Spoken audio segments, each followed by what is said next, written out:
कारगिल दिनाच्या खूप खूप शुभेच्छा. धन्यवाद साहेब, धन्यवाद. आणि तुमचं समाजामध्ये योगदान खूप मोठं आहे आणि तुमच्यासारख्यांचा सहवास आम्हाला लागतो.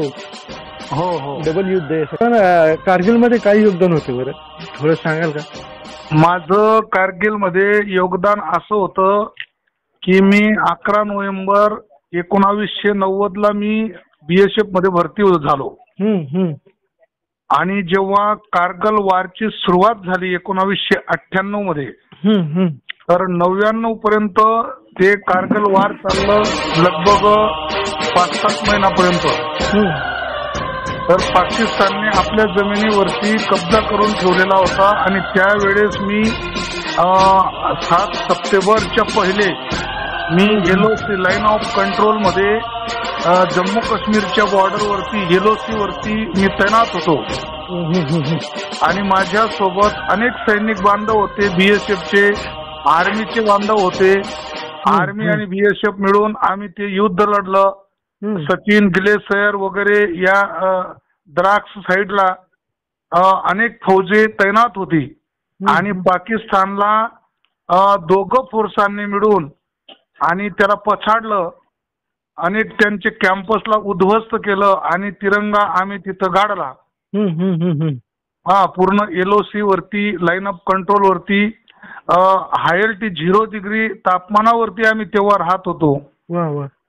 आणि ते युद्ध जिंकून आणि मला घुसपेट आतंकवादींना मारल्याबद्दल मला प्रशंसा पत्र मिळालेलं आहे दिल्ली सरकारकडनं. आणि जे मी तुम्हाला टाकीतलं सुद्धा आहे, हे समाजाला माहितीच नाही. हे नमूद आपल्या समाजामधनं कसे कसे योद्धा आहेत आणि समाज त्याची कदर करत नाही, ही मोठी शोकांतिका आहे. अप्पूसाहेब, मला आणि समाजाला एक पडलेला प्रश्न आहे, तुम्हाला विचारतो. बोला. तुम्ही देशासाठी इतकं योगदान दिलं, तुम्हाला कारगिल युद्धामध्ये बॉम्ब स्क्वॉड आणि तुम्ही एन्काउंटर केलं बाकीच्यांचे, त्याच्यासाठी 2 सर्टिफिकेट तुम्हाला मिळाले. हो. तुम्ही राजकारणामध्ये का पडले आणि समाजसेवेत का पडले? राजकारणामध्ये मी अशा करता पडलो की जेव्हा मी 1990 पासून तर 2011 पर्यंत म्हणजे 21 वर्ष 1 महिना मी देश सेवा केली.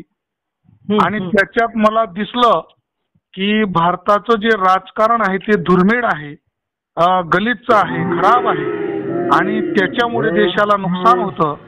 आणि म्हणून आपण राजकारणामध्ये यावं आणि आमदार खासदार बनून आमच्या जे सैनिक बांधव आहेत त्यांना सुद्धा काही फॅसिलिटीज मिळाव्या, त्यांना न्याय मिळावा. अनेक अन्याय सैनिक बांधवांवरती पण होतो.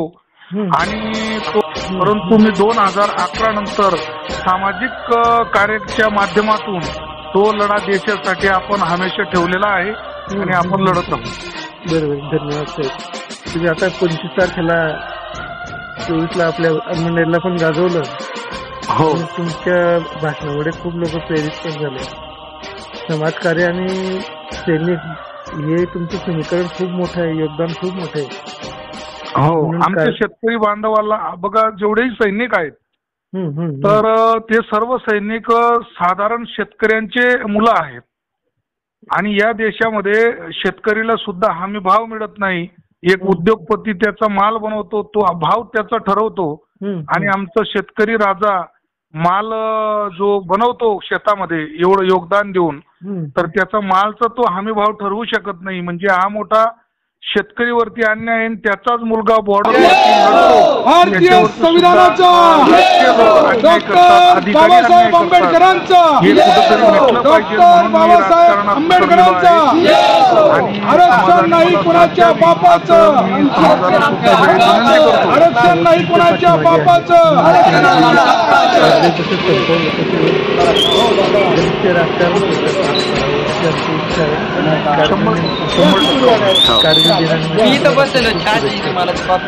धन्यवाद साहेब, लक्ष दिल्याबद्दल धन्यवाद. आणि माझ्यासोबत जे काही खांद्याला खांदा लावून जे शहीद झालेले जवान आहेत त्यांना भारतीय जवान किसान पार्टी प्रदेश अध्यक्ष महाराष्ट्र राज्य तुम्हाला विनंती. गेल्या 15 दिवसापासून